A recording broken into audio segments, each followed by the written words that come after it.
Hello everyone, and last video I talked about using your wildcard after just game week 4 to get the best players in. So today I will show you my latest updated draft based on the points I made, which is heavily focused on the first 4 fixtures. But instead of just giving you my team, I'm going to give you 3 similar teams, and I would like you guys to vote for what one you think is better. These 3 teams are all 4-3-3 and have a few players in common. In goals, I've gone for Fabianski. He always tends to make a lot of saves, which he could do against Man City first, and then a few easy game weeks to potentially get clean sheets after too. I feel like for the value, he's not going to get that much less than Alisson or Ederson in the first 4 games, and I think he's also a much better option than a 4.5 million goalkeeper in Ryan or Begovic, as well as being a great penalty saver. The next player in common we have is Luca Dean. Everton don't play a top 6 team at first, so could get a few clean sheets. Dina is also on free kicks and always likes to attack, so great attacking potential. He can also be downgraded to Coleman if I need that extra 0.5 mil elsewhere, which I think is always great to have that option in your team, so if a player isn't performing or you need that extra few million, you can. I also have Trent Alexander-Arnold. I think he is a better choice over Robertson just because he also takes free kicks and corners, and I very much doubt he would be in contention of being rotated, especially for the first 4 games. Next is Zinchenko.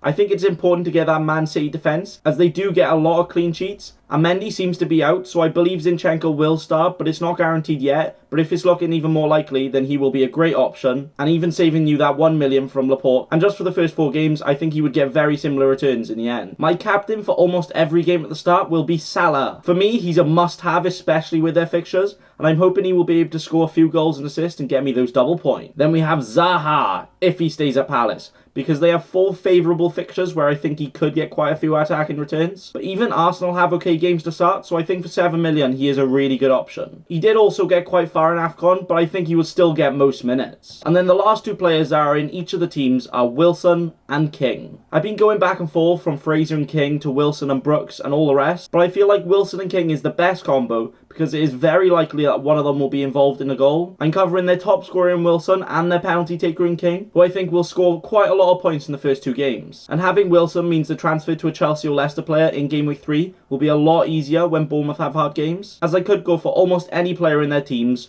Right now I'm thinking Wilson and King to Maddison and Pulisic, but will depend on who plays well. I do also have a few players that are in 2 of 3 of my teams, but now let's look at Team A, which as well as these players also includes Holebas.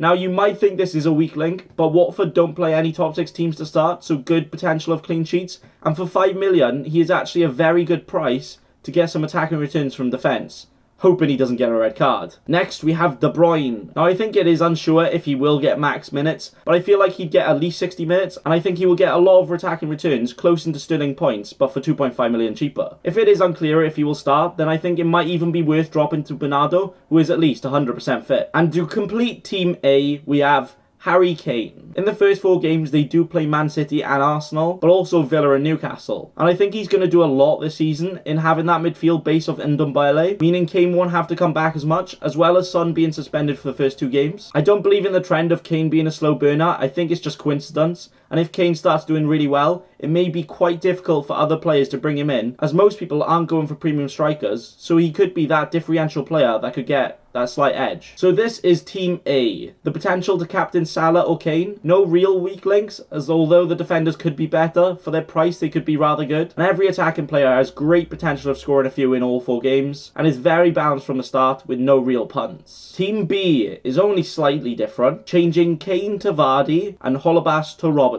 This may be a safer option, as with Liverpool's fixtures there is a lot of attacking potential for the fullbacks, and would be a lot more likely than Holebas getting some returns. I think Kane to Vardy is a worthy drop, with Vardy always doing decent in big games, and then Leicester's games even get better in game weeks 3 and 4. But like I said with Kane, it would be easier for other players to bring in Vardy, then also makes the team more balanced, but I'm still not sure if spending so much in defence is the best strategy, because for example, if Liverpool don't get as many clean sheets, that's a lot of value lost in return. Team C is not having as premium as a striker by downgrading Vardy to Deulofeu, but allowing me to upgrade De Bruyne to Sterling. So I'm not the biggest fan of having Salah and Sterling, because if they both don't get any returns, that's a lot of points lost, as the rest of the team won't be the strongest. But it is also likely more often than not that both will get points, but I'm not the biggest fan, but a lot of people seem to do it. I'm also not sure Sterling would get more than De Bruyne as much as Deulofeu would get less than Vardy, but this seems to be a very popular tactic of having Salah and Sterling in the same team, so that is Team C. So these teams are very similar, and the three main questions